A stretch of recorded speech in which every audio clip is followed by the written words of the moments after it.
Hi ನಮಸ್ತೆ friends, welcome back to simple Saviruchi cooking channel. ಇವತ್ತಿನ ವಿಡಿಯೋದಲ್ಲಿ ನಾನು ಮನೆಯಲ್ಲಿರುವಂತಹ ಸಾಮಗ್ರಿಗಳನ್ನ ಉಪಯೋಗಿಸಿಕೊಂಡು ತುಂಬ ರುಚಿಯಾಗಿರುವಂತಹ ಕಡಿಮೆ ಸಮಯದಲ್ಲಿ ಮಾಡುವಂತಹ ಒಂದು ಬ್ರೇಕ್ಫಾಸ್ಟ್ ರೆಸಿಪಿ ತೋರಿಸ್ತಾ ಇದ್ದೀನಿ. ಇದನ್ನು ಈವ್ನಿಂಗ್ ನಾವು ಊಟಕ್ಕೂ ಕೂಡ ಮಾಡ್ಬೋದು.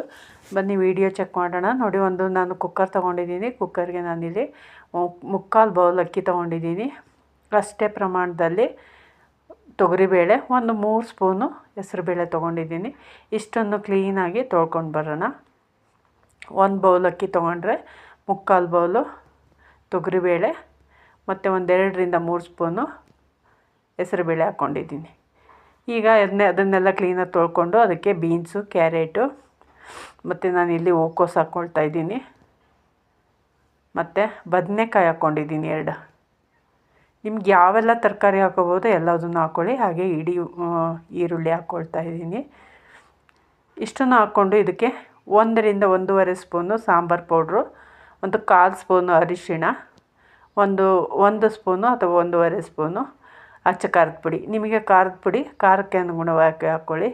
ಇಷ್ಟನ್ನು ಹಾಕ್ಕೊಂಡು ನಾವೆಷ್ಟು ಅಕ್ಕಿ ತೊಗೊಂಡಿದ್ದೀವೋ ಅಷ್ಟು ಅದಕ್ಕೆ 7ರಷ್ಟು ನೀರು ಹಾಕ್ಕೊಳ್ತಾ ಇದ್ದೀನಿ. ಅದೇ ಬೌಲಲ್ಲಿ ನಾನು 7 ಬೌಲ್ ನೀರು ಹಾಕ್ಕೊಳ್ತಾ ಇದ್ದೀನಿ. ಇಷ್ಟು ಹಾಕ್ಕೊಂಡ್ರೆ ನಿಮಗೆ ಕರೆಕ್ಟಾಗಿ ಅದು ಗ್ರೇವಿ ಕರೆಕ್ಟ್. ಆಮೇಲೆ ಬೇಕು ಅಂದರೆ ನೀರು ಸೇರಿಸ್ಕೋಬೋದು, ಬಟ್ ಇದು ಕರೆಕ್ಟಾಗಿ ಆಗಿರುತ್ತೆ. ಈಗ ನೋಡಿ, ಇಷ್ಟನ್ನು ಹಾಕ್ಕೊಂಡು ಕ್ಲೀನಾಗಿ ಒಂದು ಮಿಕ್ಸ್ ಮಾಡಿ ಕುಕ್ಕರ್ ಲಿಡ್ ಮುಚ್ಚಿ 1 ಅಥವಾ 2 ವಿಷಲ್ ಬರೋವರೆಗೂ ಕೂಗಿಸ್ಕೊಳ್ಳೋಣ. ನೋಡಿ, ಕುಕ್ಕರ್ ವಿಷಲ್ ಬಂದಿದೆ. ಎಷ್ಟು ನೀಟಾಗಿದೆ ನಾನು ಹಾಕಿರೋ ಮೆಷರ್ಮೆಂಟು ನೀರಿಗೂ ಅದಕ್ಕೂ ನೋಡಿ ಈ ರೀತಿ. ಈಗ ಇದಕ್ಕೆ ನಾವು ಬೇಕು ಅಂದರೆ ನಮಗೆ ಎಷ್ಟು ಕನ್ಸಿಸ್ಟೆನ್ಸಿ ಬೇಕೋ ಅಷ್ಟು ನೀರನ್ನು ಸೇರಿಸ್ಕೋಬೋದು. ಈ ರೀತಿ ಬಂದಿದೆ. ಇದಕ್ಕೆ ನಾನು ಮತ್ತೆ 1 ಅಥವಾ 1.5 ಕಪ್ಪಷ್ಟು ನೀರು ಸೇರಿಸ್ಕೊಳ್ತಾ ಇದ್ದೀನಿ. ಇದಕ್ಕಿಂತ ಜಾಸ್ತಿ ನೀರು ಹಾಕಿದರೆ ಕುಕ್ಕರ್ ಮೇಲೆಲ್ಲ ಬರುತ್ತೆ. ಸಾಕು, ಇಷ್ಟ ಹಾಕಿ ಬೇಯಿಸ್ಕೊಳ್ಬೇಕು. ಈಗ ಅದನ್ನು ಸೈಡಿಗಿಟ್ಟು ಒಂದು ಸ್ಟವ್ ಹಚ್ಕೊಂಡು ಬಾಣಲಿ ಇಟ್ಕೊಳ್ಳೋಣ. ಬಾಣಲಿಗೆ 2-3 ಸ್ಪೂನ್ ಎಣ್ಣೆ ಹಾಕ್ಕೊಂಡು ಸಾಸಿವೆ ಹಾಕ್ಕೊಳ್ತಾ ಇದ್ದೀನಿ. ಸಾಸಿವೆ ಕರಿಬೇವು ಆದ ನಂತರ 10-12 ಗೋಡಂಬಿ ಪೀಸ್ ಹಾಕ್ಕೊಳ್ತಾ ಇದ್ದೀನಿ. ಇದು ಫ್ರೈ ಆದ ನಂತರ ನಾವು ಹೆಚ್ಚಿಟ್ಕೊಂಡಿರೋಂತಹ ಈರುಳ್ಳಿ ಹಾಕ್ಕೊಳ್ಳೋಣ.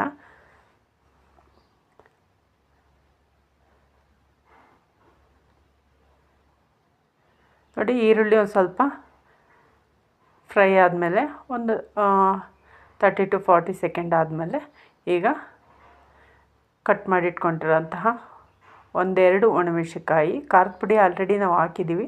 ಜಸ್ಟ್ 2 ಒಣಮೆಣಸಿನ್ಕಾಯಿ, ಒಂದು ಅಥವಾ 2 ಟೊಮೊಟೊ, ಇಷ್ಟನ್ನು ಹಾಕಿ ಫ್ರೈ ಮಾಡ್ಕೊಳ್ಳೋಣ. ಟೊಮೊಟೊ ಈರುಳ್ಳಿ ಒಂದು ಸ್ವಲ್ಪ ಫ್ರೈ ಆಗಬೇಕು. 1 ನಿಮಿಷ ಬೇಯಿಸ್ಕೊಳ್ಳೋಣ. ಹಿಂಗೆ ಕೈ ಆಡಿಸ್ಕೊಂಡು ಅದು ಫ್ರೈ ಆಗಬೇಕು ಅಂದರೆ ಒಂದು ಸ್ವಲ್ಪ ಉಪ್ಪು ಸೇರಿಸ್ಕೊಳ್ಳೋಣ. ನಾವು ನಂತರ ಆಮೇಲೆ ಅದಕ್ಕೆ ರುಚಿಗೆ ತಕ್ಕಷ್ಟು ಹಾಕ್ಕೊಳ್ಳೋಣ. ಈಗ ಟೊಮೊಟೊ ಈರುಳ್ಳಿ ಬೇಯಲಿಕ್ಕೆ ಎಷ್ಟು ಬೇಕೋ ಅಷ್ಟನ್ನು ಉಪ್ಪು ಹಾಕ್ಕೊಳ್ತಾ ಇದ್ದೀನಿ.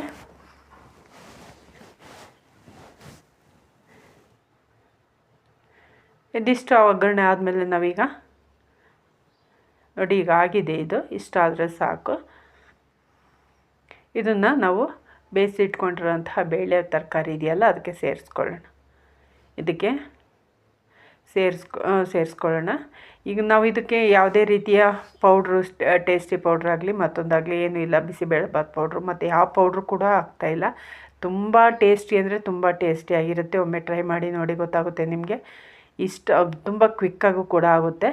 ಇದಕ್ಕೆ ರುಚಿಗೆ ತಕ್ಕಷ್ಟು ಉಪ್ಪು ಹಾಕ್ಕೊಳ್ಳೋಣ. ಫಸ್ಟ್ ಒಂದು ಸ್ವಲ್ಪ ಹಾಕ್ಕೊಂಡಿದ್ದೀವಿ, ಈಗ ನೋಡ್ಕೊಂಡು ಹಾಕ್ಕೊಳ್ಳೋಣ. ಒಂದು ಸ್ವಲ್ಪ ಹುಳಿ, 1 ಟೊಮೊಟೊ ಹಾಕ್ಕೊಂಡಿದ್ದೀವಿ, ಅದಕ್ಕೆ ಸರಿಯಾಗಿ ಹುಳಿ ಕೂಡ ಹಾಕ್ಕೊಳ್ಳೋಣ. ಈಗ ನೋಡಿ, ಇಷ್ಟು ಹಾಕೋಬಿಟ್ರೆ ತುಂಬ ಟೇಸ್ಟಿಯಾಗಿರುತ್ತೆ. ಇದು ಬಿಸಿಬೇಳೆಬಾತ್ ಟೇಸ್ಟು ಅಲ್ಲ, ಹಾಗೆ ದಾಲ್ ಕಿಚಡಿ ಟೇಸ್ಟು ಅಲ್ಲ, ತುಂಬ ಚೆನ್ನಾಗಿರುತ್ತೆ ಟೇಸ್ಟು. ಈ ರೀತಿ ಒಮ್ಮೆ ಟ್ರೈ ಮಾಡಿ ನೋಡಿ, ಗೊತ್ತಾಗುತ್ತೆ. ಹಾಗೆ ಬೇಗ ಕೂಡ ಆಗುತ್ತೆ. ಇಷ್ಟ ಆಗಿದೆ ಅಂದ್ಕೊಂಡಿದ್ದೀನಿ ವೀಕ್ಷಕರೇ. ಇಷ್ಟ ಆಗಿದ್ದರೆ ಒಂದು ಲೈಕ್ ಕೊಡೋದನ್ನು ಮರಿಬೇಡಿ. ಪ್ಲೀಸ್ ಯಾರೆಲ್ಲ ಸಬ್ಸ್ಕ್ರೈಬ್ ಮಾಡ್ಕೊಳ್ಳದೆ ನೋಡ್ತಿದ್ದೀರಾ, ಪ್ಲೀಸ್ ಸಬ್ಸ್ಕ್ರೈಬ್ ಮಾಡ್ಕೊಳ್ಳಿ, ಸಪೋರ್ಟ್ ಮಾಡಿ. ನಿಮ್ಮ ಅನಿಸಿಕೆಗಳನ್ನ ಕಮೆಂಟ್ ಬಾಕ್ಸಲ್ಲಿ ತಿಳಿಸಿ. Thank you for watching. Bye.